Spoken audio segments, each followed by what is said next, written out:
Aunty, Sheila aunty, मुझे छोड़ दो प्लीज। शीला आंटी, मुझे छोड़ दो। मेरी मम्मा मेरे लिए भोजन लेने गई है। अगर मैं उन्हें घोंसले में नहीं मिली तो वो बहुत परेशान हो जाएंगी। प्लीज शीला आंटी, मुझे मत खाओ। अरे ऐसे कैसे छोड़ दूं? इतनी तेज बारिश में बड़ी मुश्किल से तो तू मुझे खाने के लिए मिली है और तू कहती है मैं तुझे छोड़ दूं? मैं तुझे नहीं छोड़ूंगी। अब तो तू मेरे पेट में जाएगी। इतना कहकर चील रानो चिड़िया की बेटी को बड़ी बेरहमी से मारकर खा लेती है और खाकर वहाँ से चली जाती है। पिंकी, पिंकी मेरी बच्ची, वो जालिम चील मेरी बच्ची को मारकर खा गई। एक खूबसूरत से जंगल में बहुत से पंछी आपस में मिलजुल कर रहते थे।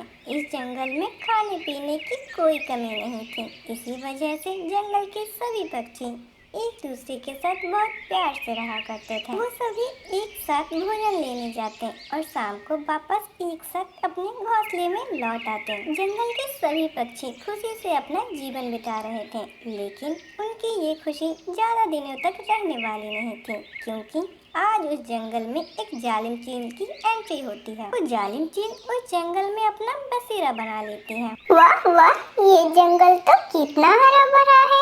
यहाँ तो बहुत सारे पशु पक्षी हैं। मुझे तो यहाँ खाने की कमी कभी नहीं होगी। आज तो मैं थक गई हूँ। कल जब सभी पक्षी सुबह सुबह भोजन की तलाश में जाएंगे तभी मैं किसी पक्षी के बच्चों को अपना शिकार बना लूंगी। इतना कहकर वो चील सो जाती हैं। अगली सुबह सभी पक्षी एक साथ बैठकर बातें बना रहे थे। दोस्तों, आज हम सब पहले झरने की तरफ जाएंगे, उसके बाद फिर दाना लेकर अपने घोंसले में लौट आएंगे। इतना कहकर सभी पक्षी झरने की तरफ चले जाते हैं, लेकिन वो ये कहाँ जानते थे कि आज वो अपने घोंसलों को उस जालिम चील के भरोसे छोड़कर आए हैं। चलो चलो, ये अच्छा मौका है। सभी पक्षी भोजन की खोज में बाहर गए हैं। किसी न किसी का बच्चा तो घोंसले में मिल ही जाएगा मुझे। बच्चा नहीं तो क्या, अंडे से भी काम चला लूंगी मैं। इतना कहकर वो चील जंगल की तरफ आती है। जैसे ही वो जंगल में आती है, उसकी नजर टिक्की चिड़िया के बच्चे पर जाती है। चील झट से नीचे उतरती है और टिक्की चिड़िया के छोटे बच्चे को अपने पंजों में फंसाकर वहाँ से चली जाती है।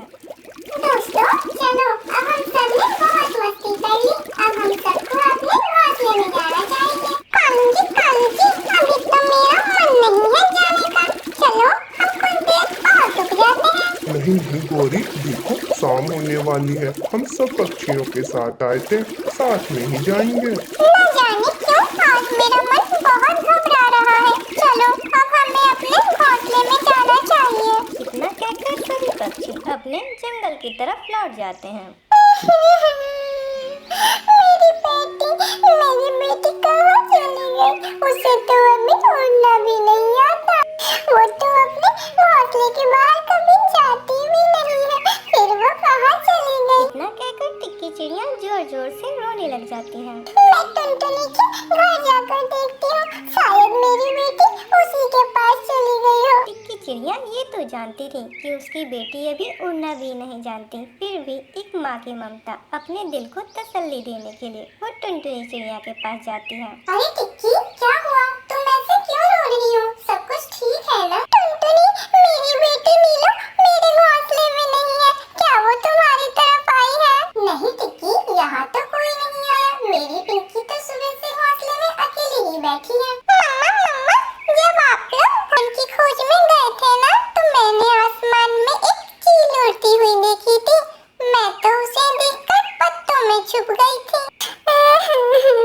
फिर तो वो जालिम चील मेरी बेटी को उठाकर ले गई होगी टुनटुनी। लेकिन टिक्की, हमारे जंगल में तो कोई चील नहीं रहती। हम सुबह उठकर नीलों की खोज करेंगे। अब तो बहुत रात हो गई है। तुम आज की रात मेरे घोंसले में ही सो जाओ। टुनटुनी और उसकी बेटी तो सो जाते हैं, लेकिन टिक्की चिड़िया रात भर वहीं बैठकर रोती रहती है। अगली